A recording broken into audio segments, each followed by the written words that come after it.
Hello everyone, welcome to our channel. So now आज का जो हमारा टॉपिक है वो है सिस्टम ऑफ लीनियर इक्वेशंस. ठीक है ना. अब ये सिस्टम ऑफ लीनियर इक्वेशन है, ये भी एक छोटा सा टॉपिक है. लीनियर अलजेब्रा में हम मैट्रिक्स में इसमें पढ़ते हैं. अब क्या होता है सिस्टम ऑफ लीनियर इक्वेशन कि कुछ इक्वेशंस आपको साथ में गिवन होती है और बोला जाता है कि इन इक्वेशंस का आप सॉल्यूशन फाइंड करें. तो सॉल्यूशन के भी टाइप होते हैं. तो वही चीज़ आपसे ऑप्शन में पूछी जाती है कि ये जो सॉल्यूशन इसका मिलेगा वो किस टाइप का, यूनिक सॉल्यूशन होगा, नो सॉल्यूशन होगा या इनफाइनाइटली मैनी सॉल्यूशन होगा. ठीक है ना. तो वो सब कैसे फाइंड करेंगे वो तो मैं अभी आगे आपको बताऊंगी. तो नंबर 1 जो सिस्टम होता है वो इस तरीके से लिखा होता है कि कुछ लीनियर इक्वेशन साथ में लिखे होंगे. यहाँ पे मैंने लीनियर इक्वेशन लिए हैं. यहाँ पे 1 2 कितनी m और अननोन कितने लिए हैं x1 x2 up to xn. तो इनसे मिलके एक सिस्टम बनता है जिसे हम बोलते हैं सिस्टम ऑफ लीनियर इक्वेशंस. तो इस सिस्टम को यदि हम मैट्रिक्स फॉर्म में लिखेंगे तो मैट्रिक्स फॉर्म ये होगी Ax इक्वल टू b. यहाँ पर जो A होगा उसको हम इस फॉर्म में लिखेंगे मैट्रिक्स फॉर्म में.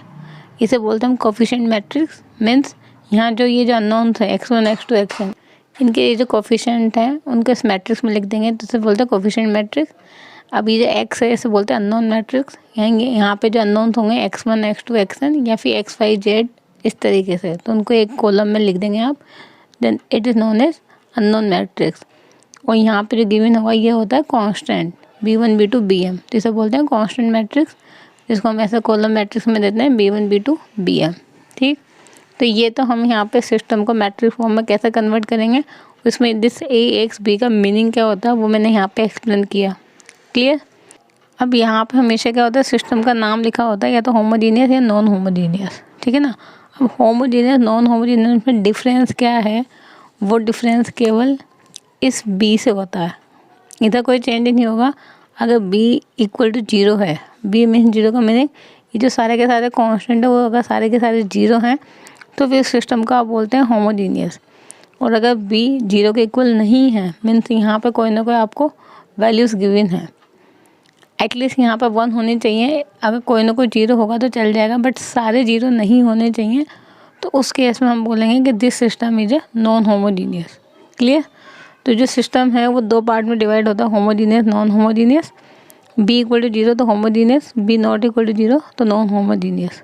अब होमोजीनियस नॉन होमोजीनियस के जो सॉल्यूशंस होंगे वो 2 या 3 टाइप के मिलते हैं. तो कैसे पता करेंगे हम कि सिस्टम का जो सॉल्यूशन है वो एग्जिस्ट करेंगे या नहीं करेंगे, तो देखते हैं नेक्स्ट पेज पे. अब यहाँ पे जो सिस्टम होता है वो बेसिकली 2 टाइप का होता है, कंसिस्टेंट सिस्टम या इनकंसिस्टेंट सिस्टम. तो कभी कभी लैंग्वेज में ये भी लिखा होता है कि एक आपको system of linear equation given होता है और ऑप्शन में ये पूछा जाता है कि सिस्टम जो है वो कंसिस्टेंट है व इनकंसिस्टेंट है. तो ये जो कंसिस्टेंट व इनकंसिस्टेंट है वो बेसिकली डिपेंड करता है सॉल्यूशन पे कि if the system of equation have solution, यानी जो सिस्टम आपको गिवन है उसका कोई ना कोई सॉल्यूशन होगा. सॉल्यूशन 3 टाइप्स होता है हमेशा, unique solution, infinitely many solution या नो सॉल्यूशन. तो यदि यूनिक सॉल्यूशन होगा या इनफाइनाइटली मैनी सॉल्यूशन होगा तो उस केस में बोलेंगे सिस्टम का सॉल्यूशन है. अगर सिस्टम का सॉल्यूशन है that mean system is a consistent. ठीक. और अगर सिस्टम का कोई सॉल्यूशन नहीं है, if system have no solution then it is called inconsistent. बस. तो 2 ही टाइप होते हैं, कंसिस्टेंट या इनकंसिस्टेंट. कब होगा ये मैंने यहाँ पे एक्सप्लेन कर दिया. अब ये unique solution, infinitely many solution या नो सॉल्यूशन कैसे चेक करेंगे, उसके लिए हमने आगे थ्योरी लिखी हुई है कि सॉल्यूशन हमें 2 टाइप के सिस्टम का निकालना है, होमोजीनियस व नॉन होमोजीनियस. ठीक है ना. Non homogeneous means b not equal to 0, homogeneous means b equal to 0. अब जो नॉन होमोजीनियस सिस्टम होता है उसके 3 टाइप के सॉल्यूशन एग्जिस्ट करते हैं बेसिकली, यूनिक, इनफाइनाइटली मैनी और नो सॉल्यूशन. और जो होमोजीनियस सिस्टम होता है उसके केवल 2 ही टाइप के सॉल्यूशन होंगे, यूनिक सॉल्यूशन या इनफाइनाइटली मैनी. यानी इसमें जो नो सॉल्यूशन वाला केस है वो एग्जिस्ट नहीं करेगा. होमोजीनियस सिस्टम के हमेशा क्या होंगे, सॉल्यूशन एग्जिस्ट करेंगे, बट वो सॉल्यूशन या तो यूनिक होगा या इनफाइनाइटली मैनी होगा. तो इस वजह से आप ये बोल सकते हो कि जो होमोजीनियस सिस्टम है वो कभी भी इनकंसिस्टेंट नहीं होते, क्योंकि नो सॉल्यूशन वाला केस यहाँ पे कभी बनेगा ही नहीं. क्लियर. होमोजीनियस सिस्टम का या एक होमोजीनियस सिस्टम कभी भी इनकंसिस्टेंट नहीं होगा, वो हमेशा क्या होगा, कंसिस्टेंट होगा. कंसिस्टेंट मीन्स उसका कोई ना कोई सॉल्यूशन तो होगा, या तो यूनिक होगा या फिर इन्फाइनाइटली मैनी होगा। ठीक, अब चेक कैसे करेंगे उसके लिए यहाँ पे आते हैं। अगर सिस्टम हमारा नॉन होमोजीनियस है means B not equal to 0, तो यूनिक सॉल्यूशन कब मिलेगा? ये जो मैंने रो साइन बनाया हुआ है जिसका मीनिंग है रैंक, दैट में आपको रैंक निकालनी पड़ेगी। ये जो मैट्रिक्स ए है और ये जो यहाँ पे कांस्टेंट मैट्रिक्स है, इन दोनों को साथ में लेके एक नई मैट्रिक्स बनाएंगे ए एंड बी की। ठीक है ना। अभी जो न्यू मैट्रिक्स है इसकी रैंक निकालेंगे। अब रैंक कैसे निकालते हैं, ये वैसे तो मैंने एक वीडियो बनाया हुआ है इसके ऊपर, तो मैं उसका जो लिंक है वो आपको ऊपर प्रोवाइड करवा दूंगा आई बटन पे। आप चाहें तो पहले वो वीडियो देख सकते हैं लीनियर अलजेब्रा का। रैंक निकालने के लिए एक छोटा सा हिंट पे बस मैं यहाँ पे दे देती हूँ कि आपको मैट्रिक्स को अपर ट्रायंगुलर फॉर्म में कन्वर्ट करना होता है। मीन्स डायगोनल के नीचे के सारे एलिमेंट को 0 कर दे, फिर उसके बाद नंबर ऑफ़ नॉन जीरो रो देख लें कि कितने नंबर ऑफ़ नॉन जीरो रो हैं। जितने नंबर ऑफ़ नॉन जीरो रो होंगी वही क्या होंगे, रैंक होगी मैट्रिक्स की। ठीक है, तो यहाँ पे हमने क्या किया कि ये जो न्यू मैट्रिक्स बनेगी इसकी आपको रैंक निकालनी होगी, और जो ए मैट्रिक्स आपको यहाँ पे मिलेगी इसकी भी रैंक देखनी होगी। अगर इन दोनों की रैंक इक्वल आ जाती है तो भी बोलेंगे, और जो इक्वल आएगी वो नंबर ऑफ़ अननोन्स के इक्वल आनी चाहिए। ठीक है ना, क्योंकि यहाँ पे भी इक्वल है दोनों की रैंक, तो इसके इक्वल से इक्वल में ये डिफरेंस है कि यहाँ जो रैंक होगी वो तो नंबर ऑफ़ अननोन्स के इक्वल आनी चाहिए, बट यहाँ जो दोनों की रैंक इक्वल होगी वो less than number of unknowns होनी चाहिए। ठीक है ना। तो अगर ऐसा होता है देन सिस्टम कंसिस्टेंट होगा और कंसिस्टेंट के साथ साथ यूनिक सॉल्यूशन रखेगा। और इनफाइनाइटली मैनी के लिए सेम काम करना होगा कि ये जो यहाँ पे न्यू मैट्रिक्स मिलेगी उसकी रैंक निकालनी होगी। ए की रैंक यहाँ से ऑटोमेटिकली मिल जाएगी जब सॉल्व करेंगे। दोनों की रैंक इक्वल है बट नंबर ऑफ़ अननोन से कम है, तो सिस्टम कंसिस्टेंट तो होगा बट उसके इनफाइनाइटली मैनी सॉल्यूशन होंगे। ठीक, अगर एक भी सॉल्यूशन रखता है तो कंसिस्टेंट है, और वो जो कंसिस्टेंट सिस्टम है वो किस टाइप का सॉल्यूशन रखता है वो उसके लिए आपको रैंक देखनी पड़ेगी। ठीक, अगर दोनों की रैंक इक्वल ही नहीं आती है, ये अलग रैंक देता है ये अलग रैंक देता है, तो फिर सिस्टम क्या होगा, इनकंसिस्टेंट, मीन्स इसका कोई सॉल्यूशन एग्जिस्ट नहीं करेगा। ठीक है ना। फिर होमोजीनियस में दो ही टाइप के सॉल्यूशन होंगे, यूनिक और इनफाइनाइटली मैनी। अब यूनिक सॉल्यूशन के लिए यहाँ पे अगर बी 0 है तो ये जो कोफिशिएंट मैट्रिक्स है इसके आप डिटर्मिनेंट चेक कर लेंगे। अगर डिटर्मिनेंट 0 के इक्वल नहीं आती है तो वह सिस्टम क्या होगा, ट्रिवियल सॉल्यूशन रखेगा। अब वो जो ट्रिवियल सॉल्यूशन होगा वो क्या होगा, x equal to 0। Obviously A X बराबर 0 है, यदि इसका ए का डिटर्मिनेंट 0 के इक्वल नहीं है तो x बराबर क्या होगा, 0 के इक्वल। और अगर x बराबर 0 है तो इसका मीनिंग है ट्रिवियल सॉल्यूशन, और ये कब मिलेगा, जब determinant not equal to 0। So that mean इसे हम बोल देंगे यूनिक सॉल्यूशन। और यूनिक सॉल्यूशन का मीनिंग है कि सिस्टम क्या है, कंसिस्टेंट है। और कभी कभी यदि कोई जो मैट्रिक्स है वो इस तरीके से बनती है जिसका हम डिटर्मिनेंट नहीं निकाल सकते हो, तो फिर आपको क्या निकालनी पड़ेगी, रैंक निकालनी पड़ेगी। रैंक कैसे निकालेंगे वो भी मैं जो एग्जांपल कराऊंगी उनसे वो क्लियर हो जाएगा, बट अभी बेसिक ये याद रखें, अगर डिटर्मिनेंट फाइंड कर सकते हो तो डिटर्मिनेंट फाइंड कीजिए, अगर नहीं फाइंड कर सकते हो तो आप रैंक निकालिए। अगर रैंक नंबर ऑफ़ अननोन्स के इक्वल है तो फिर क्या होगा, यहाँ पे trivial solution means unique solution. और इनफाइनाइटली मैनी सॉल्यूशन में क्या बोलेंगे, अगर डिटर्मिनेंट इक्वल टू 0 आ जाता है तो सिस्टम है इनफाइनाइटली मैनी सॉल्यूशन। या फिर रैंक में आप क्या बोलेंगे, rank of A less than N, जो नंबर ऑफ़ अननोन है उससे कम होगी तो इनफाइनाइटली मैनी सॉल्यूशन। तो ये जो सिस्टम ऑफ लीनियर इक्वेशन का बेसिक है ये तो पूरा यहाँ पे ये 2 पार्ट में कवर होता है। अब हम इसके एग्जांपल करेंगे अलग अलग टाइप के कि किस के टाइप के क्वेश्चन बेसिकली पूछे जाते हैं एग्जाम्स में। तो देखते हैं एग्जांपल्स। तो यहाँ क्वेश्चन नंबर 1 है, consider following system of linear equation 2x1 + x2 + x3 = 0, x2 - x3 = 0 and x1 + x2 = 0। So obviously यहाँ पे सारे 0 0 है तो इट इज़ होमोजीनियस इक्वेशन। ठीक, एंड हमसे पूछा गया है कि this system has unique solution, no solution, infinitely many solution, none of these. तो अगर आप थोड़ा सा भी लॉजिक लगाएंगे तो हमें पता है कि जो होमोजीनियस सिस्टम होता है उसके केवल 2 ही टाइप के सॉल्यूशन होते हैं, या तो यूनिक या इनफाइनाइटली मैनी। नो सॉल्यूशन वाला केस कभी नहीं होता। अगर होमोजीनियस है तो कम से कम एक सॉल्यूशन तो होगा ही होगा, तो नन ऑफ दीज भी नहीं होगा। तो बी और डी 2 ऑप्शन तो हमने डिस्कार्ड कर दिए। अब आंसर ये कंफर्म है कि ए और सी में से होगा। ठीक, अब यहाँ पे हमें क्या करनी होती है, डिटर्मिनेंट चेक करनी होती है बस, ठीक है ना। अगर होमोजीनियस है तो डिटर्मिनेंट चेक कर लीजिए। इसके कोफिशिएंट मैट्रिक्स के डिटर्मिनेंट लिखेंगे 2 1 1, यहाँ पे x1 नहीं है तो 0 1 -1 और 1 1 और 0। अब ये डिटर्मिनेंट सॉल्व करेंगे तो ये आंसर क्या मिलेगा, 0। और हम जानते हैं कि यदि होमोजीनियस सिस्टम की डिटर्मिनेंट 0 है दैट मीन इट है इन्फाइनाइटली मेनी सॉल्यूशन। तो सिंपल सा क्वेश्चन था बेसिक। फिर ऐसे नंबर 2 क्वेश्चन गिवन है। इस टाइप के क्वेश्चन में कहीं पूछे जाते हैं कि आपको क्वेश्चन में दे दिया जाता है कि सिस्टम किस टाइप का सॉल्यूशन रखेगा और उसमें कोई ना कोई अननोन आपको पूछा जाता है, ठीक है ना। तो उस केस में कैसे सॉल्व करेंगे उसको इस क्वेश्चन की हेल्प से देखते हैं कि ये सिस्टम दे दिया 2x - y + 2z = 2, x - 2y + z = -4 और x + y + λz = 4। तो ये जो लैम्डा है वो अननोन है, यही लैम्डा हमें बताना है। कब बताना है, such that the given system of equation have no solution, कि ये जो सिस्टम है इस टाइप से है कि इसका कोई सॉल्यूशन एग्जिस्ट नहीं करता है। तो फिर लैम्डा क्या होगा, ABCD 4 ऑप्शन। अब ये यहाँ पे कौन सा सिस्टम है, नॉन होमोजीनियस, क्योंकि यहाँ पे b की वैल्यू 0 के इक्वल नहीं है। तो मैंने कहा कि आपको इस टाइप की एक मैट्रिक्स बनानी होती है A एंड B, यानी A और B को आपको एक साथ लिख के एक न्यू मैट्रिक्स बनानी होती है, ठीक। अब ये जो नई मैट्रिक्स मिली है इसकी रैंक निकालनी है। तो रैंक का मीनिंग क्या बताया था मैंने, कि जो भी डायगोनल है उसके नीचे के सारे एलिमेंट 0 बनाने होते हैं। दैट मीन मैट्रिक्स को अपर ट्रायंगल फॉर्म में कन्वर्ट कर दीजिए। अपर ट्रायंगल में यही होता है कि डायगोनल के नीचे के सारे एलिमेंट क्या होते हैं, 0 होते हैं, ठीक।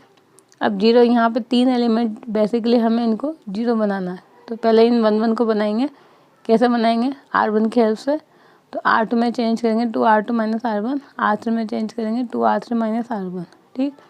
सेकेंड रो को 2 से मल्टीप्लाई करके फर्स्ट रो में से माइनस करेंगे तो ये आपको मिलेगा 2 - 2 0, ये -4 + 1 -3, ये 2 - 2 0, ये -8 -2 -10, ठीक। अब इसको भी 2 से मल्टीप्लाई करके इसमें से माइनस करेंगे 2 - 2 0, यहाँ पे 2 -1 3, 2 लैम्डा, किसमें से माइनस कर रहे हैं हम, इसमें से माइनस कर रहे हैं 2, तो 2 लैम्डा -2 दैट मीन दिस, यहाँ पे 8 - 2 6। अब ये मैट्रिक्स आने के बाद अब हमें यहाँ पे ये वाले एलिमेंट 0 बनाना है। तो ये जो न्यू मैट्रिक्स है इसमें नया एलिमेंट 3 है, इसको इसकी हेल्प से बनाएंगे। अगर R1 की हेल्प से बनाएंगे तो ये एलिमेंट क्या होगा, चेंज हो जाएगा। इसलिए आप ये 0 0 है, इसलिए आप R2 और R3 की हेल्प से इसको 0 बनाएंगे, ठीक। तो R3 में क्या चेंज करेंगे हम, इन दोनों को ऐड कर दीजिए तो आपको ये एलिमेंट क्या बन जाएगा, 0। तो ऐड करेंगे तो 0 + 0 0, यहाँ पे ये भी 0, इन दोनों को ऐड करेंगे एज इट इज़, इन दोनों को ऐड करेंगे तो -4। अब ये हमारे यहाँ पे अपर ट्रायंगल फॉर्म में कन्वर्ट हो गई। ये डायगोनल है, इसके नीचे के तीनों एलिमेंट 0। तो अब आप देख लीजिए ये जो मैट्रिक्स है A एंड B वाली, इस मैट्रिक्स में ये तो क्या है, यहाँ पर कांस्टेंट है तो कभी 0 के इक्वल नहीं होगा।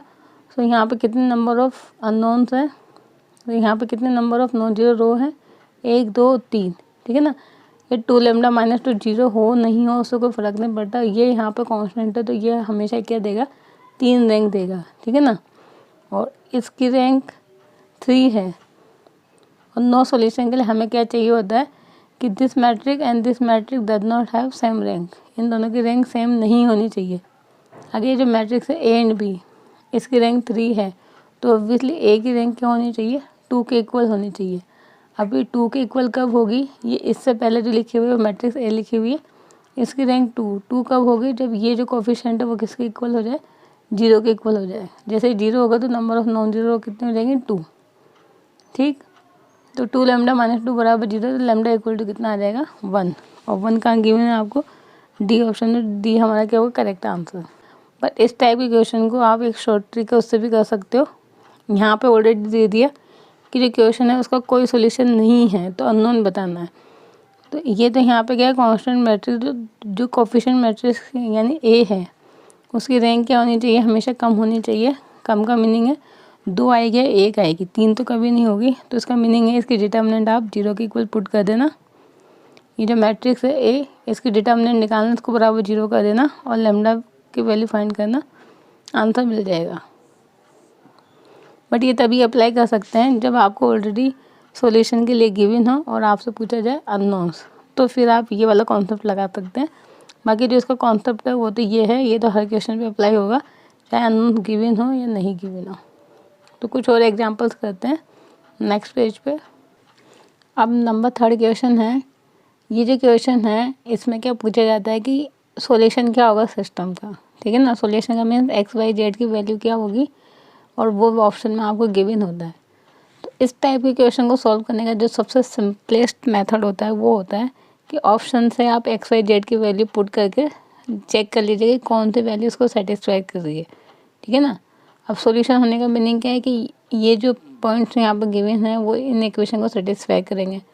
तो पहली इक्वेशन में आप पुट करके देख लीजिए, जैसे -1 2 3 पुट किया है यहाँ पे, तो -1 यानी 3, 2 मीन्स 4, तो कितना -4 और -3 -7 और +9, तो कितना आएगा ये 2। दैट मीन्स ये इसके इक्वल नहीं है। ऐसे 1 2 -3 पुट करके देखनी है, ऐसा 1 2 3 पुट करके देखनी है। तो पहली इक्वेशन अगर सेटिस्फाइड हो जाती है तो वही हमारा आंसर होगा। और अगर दो ऑप्शन यहाँ पे कोई भी दो ऑप्शन आपको सेम मिल रहे हैं, ठीक है ना, इसलिए आप चारों ऑप्शन को पहले चेक करके देखिए। अगर 3 ऑप्शन यहाँ पे पहली इक्वेशन को सेटिस्फाई नहीं करता, केवल एक ऑप्शन करता है, तब तो वही आंसर है। बट सपोज ये जो 2 ऑप्शन ऐसे मिल जाते हैं जो पहली इक्वेशन को सेटिस्फाई कर रहे हैं, तो फिर उन दोनों से आपको सेकेंड इक्वेशन चेक करनी है कि कौन सा ऑप्शन यहाँ पर सही है, ठीक है ना। सो बेसिकली इस टाइप की क्वेश्चन को आपको हिडन ट्रायल मेथड से करना होगा। सॉल्व करेंगे तो सॉल्व करने के मेथड काफ़ी लंबे लंबे है, तो जो मैं यहाँ पे जो सबसे छोटा और सिंपल मेथड है वही मैं आपको यहाँ पे बता रही हूँ, ठीक है ना। अब फिर नंबर 4 क्वेश्चन है। अगेन आपको ये बोल देगा ये सिस्टम है, यहाँ पे कुछ अननोन है लैम्डा, और बोला गया कि दिस सिस्टम है यूनिक सॉल्यूशन। तो फिर लैम्डा की वैल्यू क्या होगी। अभी जस्ट इससे पहले हमने किया था कि इफ़ सिस्टम है नो सॉल्यूशन, तो लैम्डा की वैल्यू बतानी थी। तो उसमें मैंने 2 मेथड बताए थे। एक तो हमारा जो जनरल मेथड है उससे कि आपने ये जो मैट्रिक्स थी ए एंड बी वाली, इसको सॉल्व करके इसकी रैंक निकाली थी, रैंक मेथड से चेक किया था। या फिर डिटर्मिनेंट में बोला था कि नो सॉल्यूशन के केस में डिटर्मिनेंट क्या होगा, 0 के इक्वल, उससे भी निकाल सकते हैं। तो मैं यहाँ पे बेसिकली इस क्वेश्चन को डिटर्मिनेंट मेथड से सॉल्व कर रही हूँ। यदि यूनिक सॉल्यूशन है तो यूनिक सॉल्यूशन केस में हम जानते हैं कि this matrix and this matrix both है same rank and it is equal to number of unknowns. कितने अननोन्स हैं यहाँ पे 3, तो इनकी रैंक किसके इक्वल होगी, 3 के इक्वल। अगर जो रैंक है वो नंबर ऑफ अननोन्स के इक्वल होती है तो डिटर्मिनेंट कभी भी 0 के इक्वल नहीं होता है, ठीक है ना। तो डिटर्मिनेंट वाले मेथड से भी आप कर सकते हो, क्यों, क्योंकि जो लैम्डा अननोन्स है वो केवल ए मैट्रिक्स में प्रेजेंट है, यहाँ पर बी मैट्रिक्स में नहीं है। तो आप डिटर्मिनेंट मेथड से सॉल्व करके भी लैम्डा निकाल लेंगे, इजीली आंसर मिल जाएगा। इसको सॉल्व करेंगे तो लैम्डा इक्वल टू कितना आएगा, -7/2, कहाँ गिवन है, सी ऑप्शन में, तो सी हमारा करेक्ट आंसर होगा, ठीक। फिर नंबर 5 क्वेश्चन है the values of lambda and mu for which the system of equation, ये सिस्टम ऑफ इक्वेशन है हैव नो सॉल्यूशन। अब नो सॉल्यूशन का केस अभी जस्ट हमने किया था, जिसमें हमने क्या किया था, डिटर्मिनेंट मेथड से सॉल्व किया था। बट अगर आप यहाँ ध्यान से देखोगे तो पहले बात तो आपसे 2 अननोन पूछे गए हैं, नंबर 1 लैम्डा एंड म्यू। अगर लैम्डा एंड म्यू यहीं पे होते हैं मैट्रिक्स ए में, तो फिर आप डिटर्मिनेंट मेथड से चेक कर दे। बट जो लैम्डा एंड म्यू है वो यहाँ पे प्रेजेंट है, और जो आपके कोफिशिएंट्स हैं उसमें भी प्रेजेंट है। तो इस वजह से अब आपको यहाँ पे जो स्टैंडर्ड डेफिनेशन है हमारी रैंक वाली, वही अप्लाई करनी होगी। अब आप डिटर्मिनेंट मेथड से उसको चेक नहीं कर पाएंगे, ठीक है ना। क्यों नहीं कर पाएंगे उसका रीज़न भी मैंने बता दिया। अगर म्यू यहाँ नहीं होकर यहाँ पे प्रेजेंट होता तो फिर आप डिटर्मिनेंट मेथड से इजीली चेक कर लेते, बट यहाँ पे नहीं है, यहाँ पे भी प्रेजेंट है। तो हम यहाँ पे जो स्टैंडर्ड डेफिनेशन है वो लगा के सॉल्व करेंगे। अब उसके लिए आपने ए एंड बी मैट्रिक्स यहाँ पे बनाई, तो ये तो ए मैट्रिक्स है, यहाँ पे बी मैट्रिक्स है, इनके कोफिशिएंट लिख दिए। अब इनकी रैंक बनाने के लिए आपको ये जो डायगोनल है इसके नीचे के 3 एलिमेंट को 0 बनाना है। तो यहाँ तो सिंपल है, 1 1 है, तो इसको इसमें से माइनस कर दीजिए। यहाँ पर हमने अप्लाई किया, R2 में चेंज किया, R2 माइनस के R1, R3 में चेंज किया, R3 माइनस R1, ठीक। इसको इसमें से माइनस करेंगे तो ये मिलेगा, इसको इसमें से माइनस करेंगे तो ये मिलेगा। माइनस करना आता है, सिंपल माइनस करना है, जैसा माइनस करते हैं। अब इसके बाद इस वाले एलिमेंट को 0 बनाना है, तो इसमें से इसको माइनस करेंगे हम, किसको, R3 में चेंज करेंगे अपन, R3 माइनस R2। तो वो नेक्स्ट पेज पे बताती हूँ मैं कैसे सॉल्व करना। तो वहाँ जब अपन ऑपरेशन लगाएंगे R2 माइनस R3 का, तो आपको ये इक्वेशन मिलेगी सॉल्व करने के बाद, ठीक है ना। ये वाली रो मिलेगी 0 0 लैम्डा माइनस 10 म्यू माइनस 10, ठीक। अब क्या गिवन है, सिस्टम है नो सॉल्यूशन। नो सॉल्यूशन का मीनिंग क्या होगा कि इन दोनों की जो रैंक है वो इक्वल नहीं होगी। अब इन दोनों की जो रैंक है वो बेसिकली इस पे डिपेंड कर रही है, इन दो पॉइंट्स पे। दोनों की रैंक इक्वल कब नहीं होगी, जब जो मैट्रिक्स ए है उसकी रैंक तो क्या होनी चाहिए 2 के इक्वल। 2 के इक्वल कब होगी, जब ये वाली जो रो है वो 0 के इक्वल हो जाए, मीन्स लैम्डा माइनस 3 तो क्या हो जाए 0 के इक्वल, ठीक। तो ये वाली रो तो होगी 0 0 0, ठीक है ना। तो ए की रैंक कितनी होगी 2, तो लैम्डा इक्वल टू 3। अब ये वाली जो रो है वो क्या होनी चाहिए नॉन जीरो, तब जाके इस मैट्रिक्स की रैंक आपको क्या मिलेगी 3। तो अब ये 0 है तो यहाँ पे क्या होना चाहिए, कोई भी नंबर होना चाहिए बट नॉट इक्वल टू 0। तो that mean mu minus 10 is not equal to 0, तब जाके ये जो पूरी मैट्रिक्स है, ठीक है ना, augmented matrix A and B, इस मैट्रिक्स की रैंक कितनी होगी 3 के equal. So mu minus 10 not equal to 0, that mean mu is not equal to 10। अब ये कहाँ पे गिवन था, ऑप्शन नंबर बी में, तो बी हमारा करेक्ट आंसर होगा। तो इस तरीके से ये जो होमोजीनियस नॉन होमोजीनियस की थ्योरी है वो क्लियर होनी चाहिए, तब जाके आप कोई सा भी question system of linear equation का कर सकते हो। क्लियर। अब वन मोर क्वेश्चन है कि ये इक्वेशन आपको दे दिया, यहाँ पे सिस्टम गिवन है, यहाँ पर नॉन से ABC have no solution if. तो अगर ये जो सिस्टम है इसका कोई सॉल्यूशन एग्जिस्ट नहीं करता है तो ABC कौन से कंडीशन को सेटिस्फाई करेगा।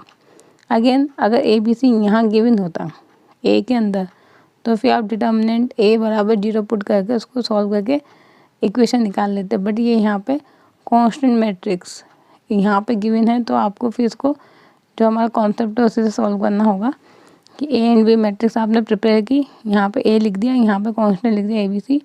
अब इसको कन्वर्ट करना है अपर ट्रायंगुलर फॉर्म में, तो 3 1 आपको 0 बनाना है। तो सिंपल आप अप्लाई कर दीजिए R2 2R2 प्लस R1, यहाँ पे R3 यानी 2R3 प्लस R1, ठीक है ना। यहाँ पे भी R3 आएगा।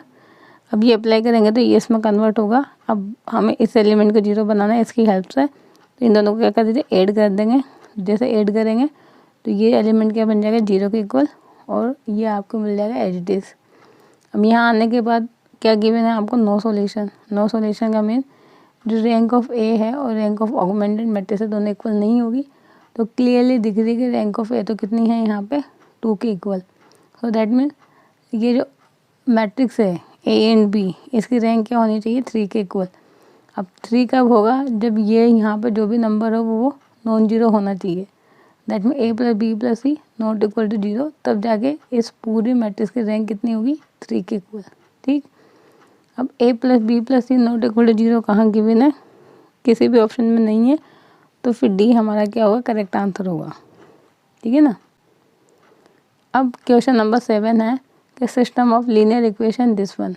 ये सिस्टम गिवन है has infinitely many solution, exactly 3 solution, unique solution, no solution.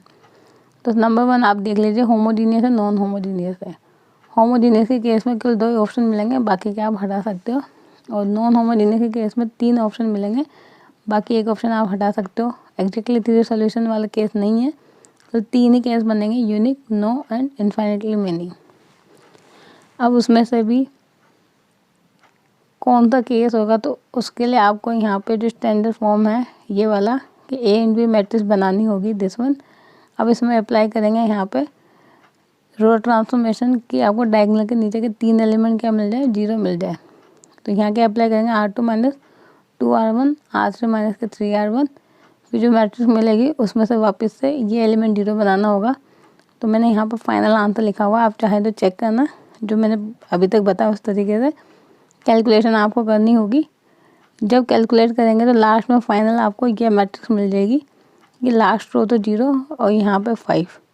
तो इससे क्लियरली पता लग रहा है कि जो ए मैट्रिक्स है उसकी रैंक तो 2 है, और ये जो ए बी मैट्रिक्स है उसकी रैंक कितनी है 3, क्योंकि ये 5 क्या है नॉन जीरो, इसलिए ये जो तीनों रो है वो नॉन जीरो है, तो इस मैट्रिक्स की रैंक 3। अब दोनों रैंक इक्वल नहीं है, नहीं होने का मीनिंग है नो सॉल्यूशन। क्लियर। तो ये मैंने यहाँ पर सभी टाइप के क्वेश्चन करवा दिए। इसी टाइप के क्वेश्चन पूछे जाते हैं, या तो अननोन्स होते हैं या फिर आपसे डायरेक्टली सॉल्यूशन पूछे जाते हैं, या फिर आपको XYZ यानी जो सॉल्यूशन है वो गिवन होते हैं और पूछा जाता है कि इनमें से कौन सा सॉल्यूशन इस सिस्टम का होगा या फिर किस टाइप का होगा। तो टाइप का पूछे तो ये मैट्रिक्स बना के आपको सॉल्व कर लेना है, और अगर XYZ की वैल्यू पूछे तो XYZ को पुट कर देना सिस्टम में और चेक कर लेना कौन सा ऑप्शन सेटिस्फाइड कर रहा है। या फिर अननोन पूछे तो अननोन में आपको बस ये चेक करना है कि डिटर्मिनेंट वाला मेथड कब लगाना कब नहीं लगाना। अगर नहीं याद आ जाए तो ये तो आपको कंफर्म होना चाहिए, ये तो हर क्वेश्चन पे अप्लाई होगा दिस टाइप। ठीक, तो मैंने यहाँ पे कॉन्सेप्ट भी आपको बता दिया एंड शॉर्ट ट्रिक्स भी बता दी कि आप कैसे जल्दी से किसी भी क्वेश्चन को सॉल्व कर सकते हो। अब इसके कुछ क्वेश्चन और हैं, इवन को कई सारे क्वेश्चन हैं इस टॉपिक के, वो मैं आपको टेलीग्राम पर प्रोवाइड करवा दूँगी, जिनको आप सॉल्व करना, उनके सॉल्यूशन भी होंगे, आंसर की भी होंगी। अगर इसके बाद भी आपको किसी क्वेश्चन में डाउट आ जाए तो आप मुझसे कमेंट करके या व्हाट्सअप करके पूछ सकते हो, ठीक है ना। So I hope guys you like this video, and if you like then please like, share and subscribe our channel, and thank you for watching my videos. Thank you guys.